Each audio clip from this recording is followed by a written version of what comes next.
गुरुर्ब्रह्मा गुरुर्विष्णु गुरुर्देवो महेश्वरा गुरुर्साक्षात् परब्रह्म तस्मै श्री गुरुदेव नमः।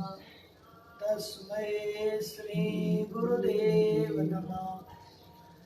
वसुदेव सुतं देवं कंसचानूरमर्दनं देवकी परमानंदं कृष्णं वंदे जगद्गुरु। कृष्णं वंदे जगद्गुरु।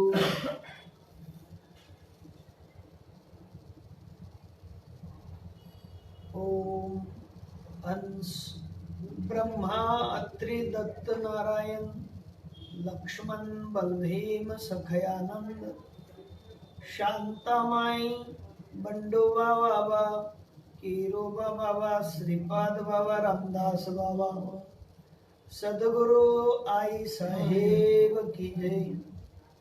सदगुरु अप्पाजी अन्नाजी बाबा की जय। ओम ब्रह्मानंदं परम सुखदं केवलं ज्ञानमूर्तिं द्वन्द्वातीतं गगन सदृशं तत्त्वमस्यादिलक्षणम् एकं नित्यं विमलं अचलं सर्वादि साक्षिभूतं भावातीतं त्रिगुणरहितं सद्गुरुं तं नमामि। सद्गुरुं तं नमामि। प्रस्तुत आज के इस भौतिक युग के दौर में अगर कोई कुछ भी प्रयत्न करता हो तो इस प्रयत्न के पीछे उस जीव का हव्यास ही हव्यास है। जीव किसी प्रकार इस प्रपंच से छुटकारा पाने की कभी नहीं सोचता है। जीव के लिए एक ही बात ध्यान में रहती है, वो है मैं और मेरा। मैं जो कुछ भी करूं वह मेरे लिए करूं और जिस सत्ता से करूं वो मैं, मेरे लिए मेरी सत्ता और मैं ही सत्ताधीश हूं। इस हिसाब से जीव भौतिक चीजों का विचार करता है। सो हमें ध्यान रहे कि भाई हम किसी भी प्रकार किसी भी साधन और किसी भी चीज वस्तु में मैं और मेरा कभी न करें। हम मैं और मेरा करने के पीछे ही हमारे हृदय अरविंद में रहने वाले प्रभु को भूल जाते हैं। सो इसीलिए शास्त्रों का कहना बड़ा आवश्यक है, संतों का कहना भी बड़ा आवश्यक है। संत महापुरुष हम सबको कहते ही रहते हैं। भगवान परमात्मा भी जैसे ही अर्जुन को कहने लगे वैसे ही भगवान का सामर्थ्य हम अगर समझ ले, भगवान अर्जुन को कहते हैं मैं भू में यानी पृथ्वी में प्रवेश करके मेरे ही सामर्थ्य से, मेरे ही लीला से सभी प्राणियों का मैं रक्षण करता हूं। चंद्र बन के सभी पृथ्वी तल पे जो जो वनस्पतियां हैं उनमें रस बन के मैं औषध स्वरूप रसायन बन के मैं ही सभी का जीवन प्रदान करने वाला हूं। जठराग्नि स्वरूप मैं ही सभी प्राणियों के बीच रह के उनका प्राण अपान इन सब का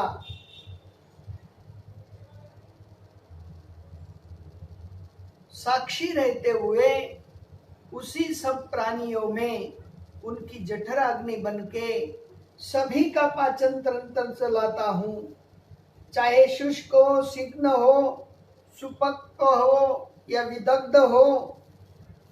ये चारों प्रकार के अन्न का मैं ही सभी प्रकार से उनका पाचन तंत्र चलाता हूँ।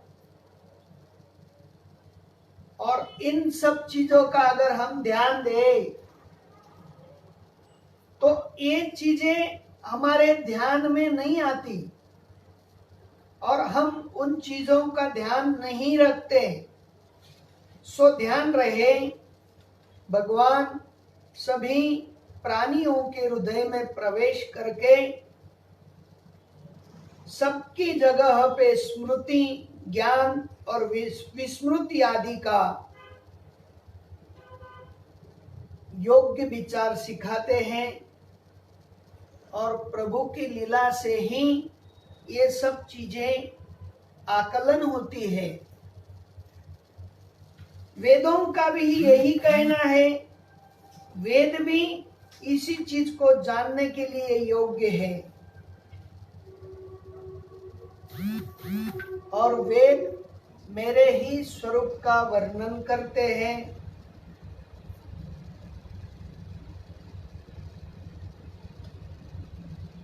और जिन्होंने मुझे जाना वही वेदों का आकलन भी कर सकते हैं। और वेद मेरे ही जानने योग्य है, मेरी ही स्थिति बताने योग्य है। सो ध्यान रहे, हम सभी को भगवान परमात्मा सब में ही है, सबके जगह स्थित है, सभी के हृदय में है। और इस संसार में क्षर अथवा अक्षर इन दोनों का ही विचार भगवान खुद कहते हैं। भगवान कहते हैं जो भूत सृष्टि आप देख रहे हैं वह क्षर है और माया उपाधि युक्त जो चैतन्य है, जो सबको नचाने वाला है, जो चैतन्य स्वरूप है, वही अक्षर है। और उसी अक्षर का हमें ज्ञान होना जरूरी है। और जिस दिन हम अक्षर चीज से रिलेशन ज्वाइन कर लेंगे, हम उनसे संबंध कर लेंगे और अक्षर पुरुषोत्तम का योग हम समझ लेंगे। अर्जुन जी के मन में द्विधा थी और उसी द्विधा को मिटाने के लिए भगवान परमात्मा ने गीता शास्त्र में 15वां अध्याय कहा है। और इसी चीज को समझाते हुए क्षर और अक्षर दोनों से परे रहने वाला मैं परमात्मा हूं। और उसी को परमात्मा का सूत्र कहते हैं, जो इस त्रैलोकी में प्रवेश करके इसी त्रैलोकी को धारण करते हैं और जो अव्यय है। हम सब चीजों का नाम रख सकते हैं, उपाधि उनको दे सकते हैं, लेकिन अव्यय चीज को जिनका कभी हमें आकलन नहीं हुआ हो, उस चीज को हम नाम नहीं दे सकते हैं। फिर भी संतों ने, साधु पुरुषों ने अव्यय इस सूत्र का ईश के नाम से आकलन करा दिया है। सो ध्यान रहे कि हम इन सब चीजों का, यानी मैं खुद परमात्मा क्षर से पैल पार हूं, क्षर से परे हूं, अक्षर से भी मैं उत्कृष्ट हूं, उससे बड़ा, उससे धैर्यवान, उससे ताकतवान इस त्रैलोक्य में कोई भी नहीं है। और इसलिए जगत में वेदों ने कहा हुआ जो ऊंचा विचार वही पुरुषोत्तम विचार है, और वही मेरा परमात्मा है। और उसी परमात्मा के लिए यहाँ पे हम इस मनुष्य देह को लेके आए हैं, इस देह का धारण किया हुआ है, और प्रभु ने हमारे ऊपर बड़ी कृपा करके इस देह को हमें प्रदान किया है। और इसीलिए एक पुरुषोत्तम यानी अक्षर, क्षर और अक्षर से परे जो परमात्मा है, उन्हीं का हमें ध्यान रहे। और उनकी धारणा करते करते ज्ञानी भी इस प्रकार पुरुषोत्तम को ही जानते हैं, और वही सर्वज्ञ है। इसलिए ज्ञानी जो होते हैं वो अपने आप में स्वरूप का ज्ञान करते, स्वरूप ज्ञान से अपने खुद में मैं हूँ, और खुद में जानने के बाद ही इस प्रकार मेरी समव्याप्त भाव से सब में मैं सरीखा हूँ, किसी में कम ज्यादा या कोई आधा ऐसा कोई हिस्सा करके मैं नहीं रहता हूँ। ऐसी धारणा करके ज्ञानी महापुरुष मेरी ही भक्ति करते हैं। खुद में पहले झांक के देखो। जब तक हम खुद में नहीं झांकेंगे, हमारे अंदर जो परमात्मा है उनका हमसे परिचय नहीं हो पाएगा। तब तक हम इस सकल सृष्टि के रचयिता पुरुषोत्तम उनको नहीं जान पाएंगे। सो जो भी पाप से रहित हो जाए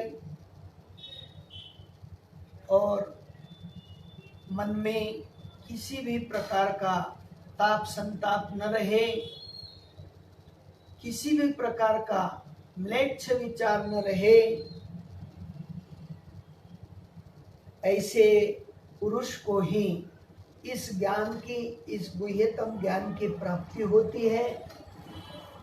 सो भगवान भी इस पुरुषोत्तम योग में कहते हैं 15वें अध्याय में जो 20वां श्लोक है उसमें उन्होंने पुष्टि कर दी है कि भाई अर्जुन, आप तो पाप रहित हो गए हो,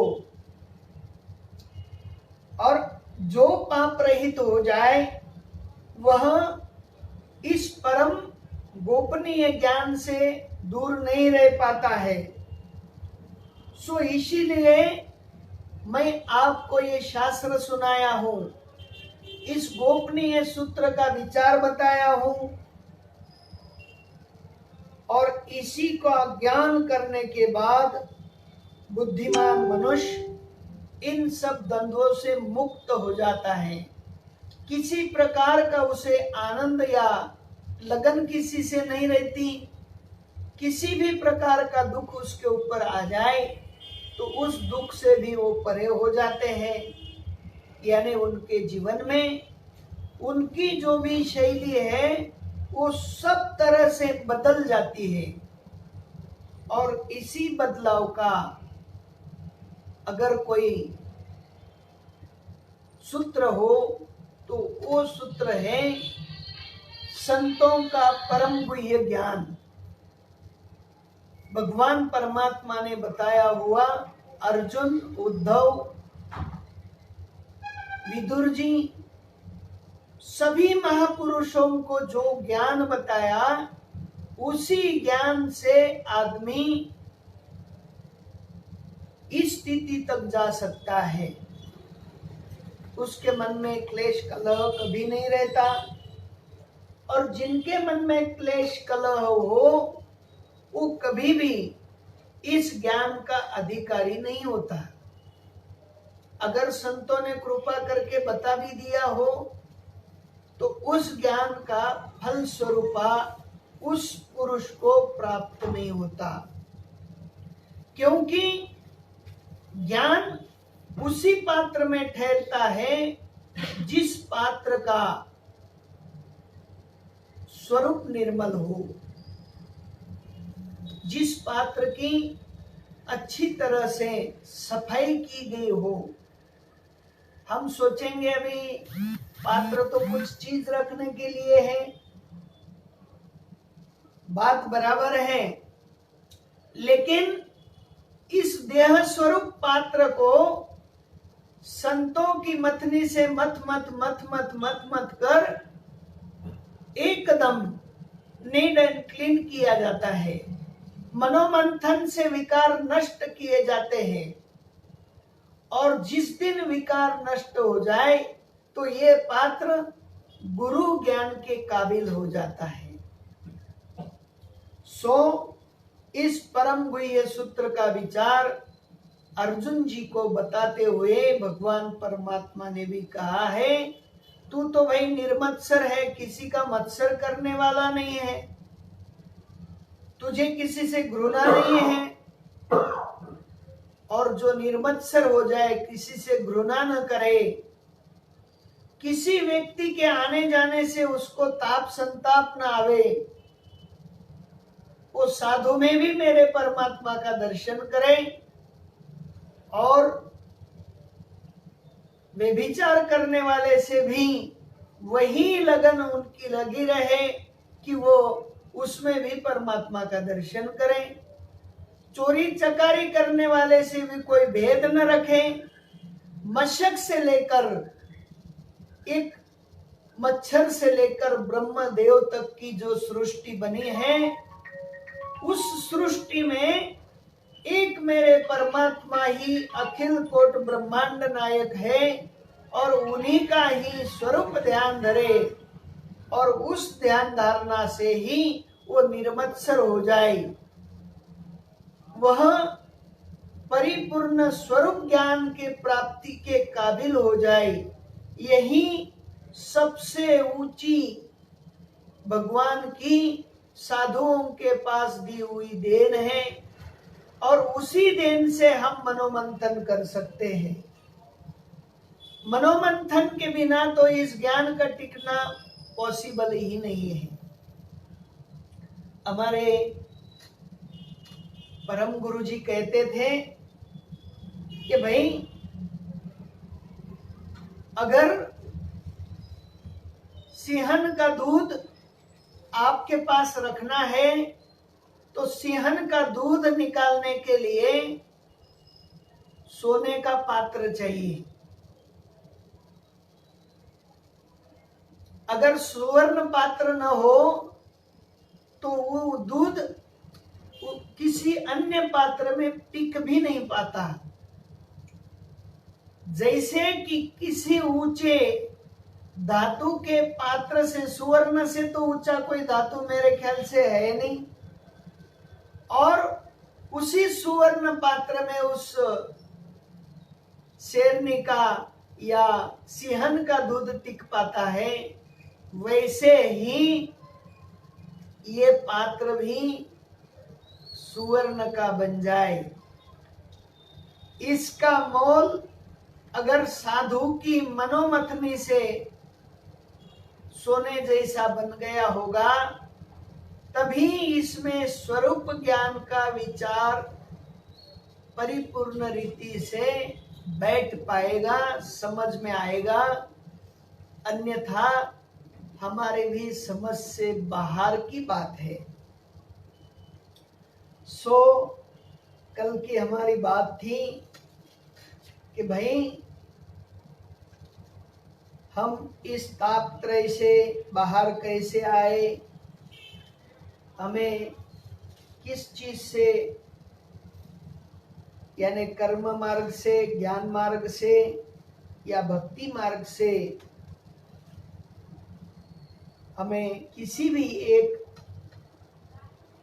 भगवत शास्त्र के उपायों का विचार करना है।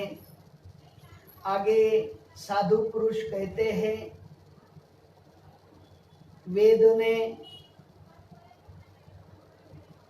वेदों की शाखाएं 4 है और वेदों की समाप्ति भी उपनिषदों से ही होती है। अतः वेदांत भी कहते हैं, उपनिषद के भी कुछ भाग ऐसे कहते हैं। और जिन ग्रंथों का ऋषि मुनि चिंतन करते हैं, उन चिंतन को, मंथन को आरण्यक ऐसी भी संज्ञा दी गई है। लेकिन इस सब चीजों के लिए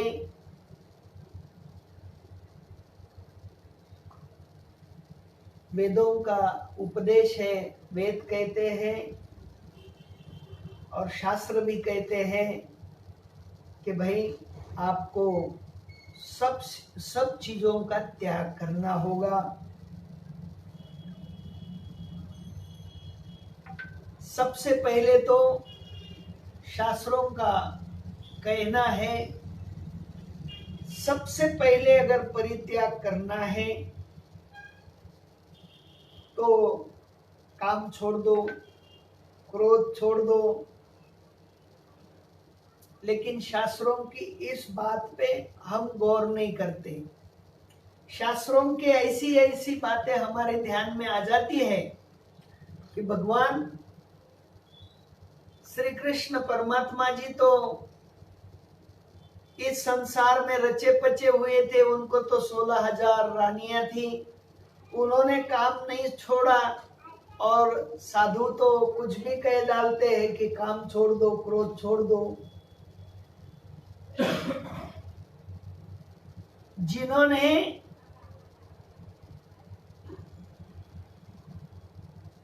सभी चीजों को भोगते हुए भी काम को स्पर्श नहीं किया, काम जिनको स्पर्श नहीं कर पाता है, उस परमात्मा के बारे में अगर हम कामुक भावना रखेंगे तो ये हमारे लिए अच्छी बात नहीं है।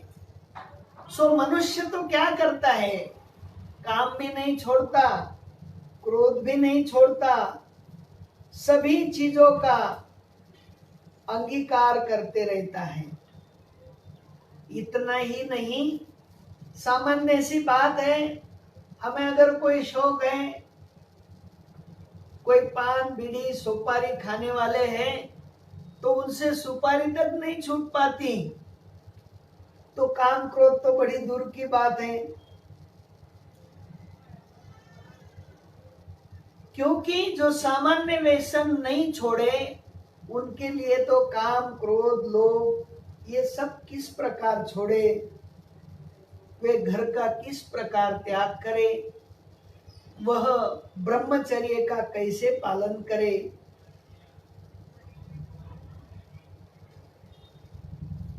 क्योंकि मनुष्य के लिए कुछ छोड़ना भी और कुछ त्यागना भी उनके लिए पॉसिबल नहीं है।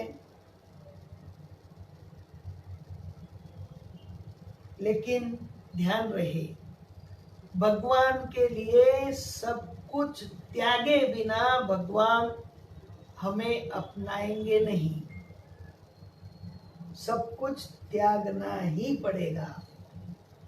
और जिस दिन इस बात की हमें पुष्टि हो जाए, हम समझ जाए इस जगत में हम जिसका अंगीकार करते हैं, जिस जिस चीजों को हम अपनाते रहते हैं, उन सब चीजों को हमें लास्ट,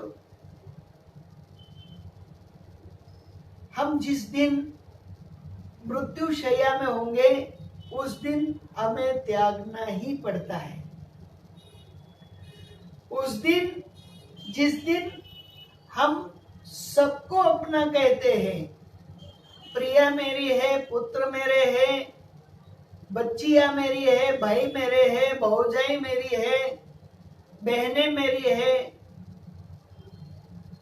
सबको जो हम अपना समझते हैं, जिस दिन आप मृत्यु शैया में होते हैं, उस दिन सब आपको अपना कहने वाले सब उन चीजों को ढूंढते हैं जो आपने बना के रखी हो। कोई पूछता है जिस कोठी में हम रह रहे हैं उस कोठी का दस्तावेज तो ठीक से रखा है ना?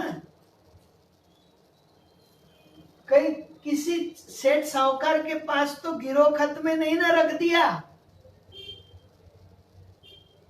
जिस धन का हम विचार करते हैं उस धन को भी बहू बेटियां ढूंढती है।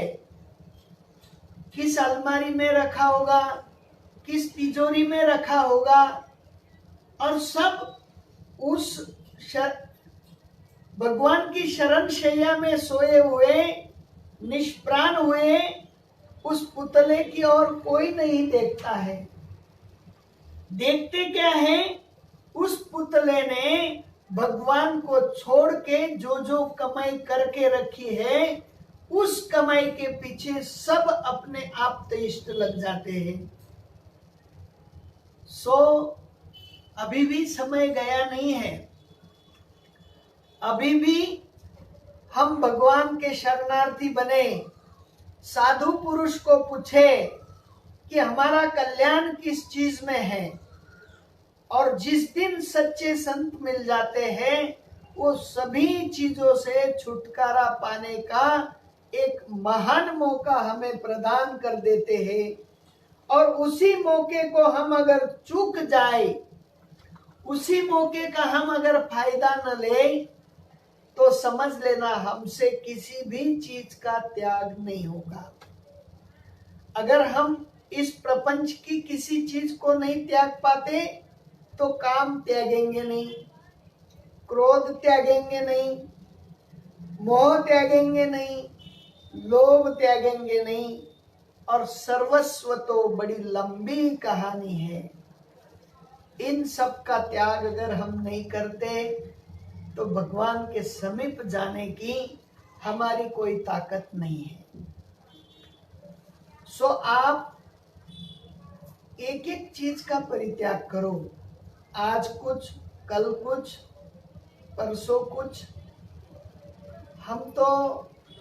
मैंने तो मेरे लाइफ में बहुत लोगों को देखा है जिनके माथे पे चांदी बन गई हो, वो चांदी का त्याग करते हैं और खेत की काली मिट्टी बना लेते हैं। लेकिन हम बड़े खिलाड़ी महसूस कर लेते खुद को, हम बड़े खिलाड़ी हैं। भगवान ने तो खेती सब सफेद कर दी, लेकिन हम काली खेती बना लेते। इस बड़ी चीज का हमें ध्यान रहे। मैंने सदगुरु मुखारविंद से सुना है, रामायण जी में भी पढ़ा है, जिस समय राजन दशरथ जी हमें खुद को आईने में देखने लगे और उनकी दाढ़ी में एक ही बाल सफेद पाया। जिस दिन एक बाल दाढ़ी में सफेद पाया, उसी दिन उन्होंने ठान लिया कि मुझे इन सब राजपाट का परित्याग करना चाहिए, किसी को वारसाई में ये प्रदान कर देना चाहिए। और उसी दिन उनके मन में विवेक जाग गया, वैराग जग गया। और विवेक वैराग जगते ही उन्होंने सब कामनाएं छोड़ दी, परित्याग कर दिया। राजा राम को राज्य सौंपने का संकल्प कर लिया। हमारी तो पूरी दाढ़ी सफेद हो जाती है, पूरे माथे के बाल सफेद हो जाते हैं, फिर भी हमसे परित्याग नहीं होता। सो परित्याग के लिए संतों की परिभाषा सीख लीजिए, और जिस दिन आप परिभाषा सीख लेंगे उस दिन त्याग आपको वरण कर लेगा। त्याग के आप भागीदार बन जाओगे। आपसे काम दूर जाते जाएगा, आपके पास क्रोध फिरकेगा भी नहीं, लोभ नाम की चीज आपसे दूर हो जाएगी। और जिनके पास इन तीनों का किसी भी प्रकार आगमन नहीं है, वो किसी से नहीं डरते। आप पूछेंगे किसकी बात कर रहे हैं? वह काल से भी नहीं डरते, क्योंकि उनमें इतनी ताकत आ जाती है, वह भगवान के इतने समीप चले जाते हैं। संत विवेकी संत देहू निवासी तुकाराम जी महाराज कहते हैं कि जिस दिन आप काम क्रोध को जीत लो, उस दिन सही तरह से आप बैरागी हो जाते हैं और इंद्रियों पर आपका सत्ता प्रस्थापित करने का आप दावा कर लेते हैं। और जिस दिन इन सभी इंद्रियों को आप घोड़े के जैसी लगाम लगा के आपके हाथ में रखते हैं, उस दिन आप साधु बन जाते हो। और साधु से ही त्याग पॉसिबल है, साधु ही त्याग कर सकता है। और हमें सबको ध्यान रहे कि हम भी इसी मार्ग का क्रमण करें।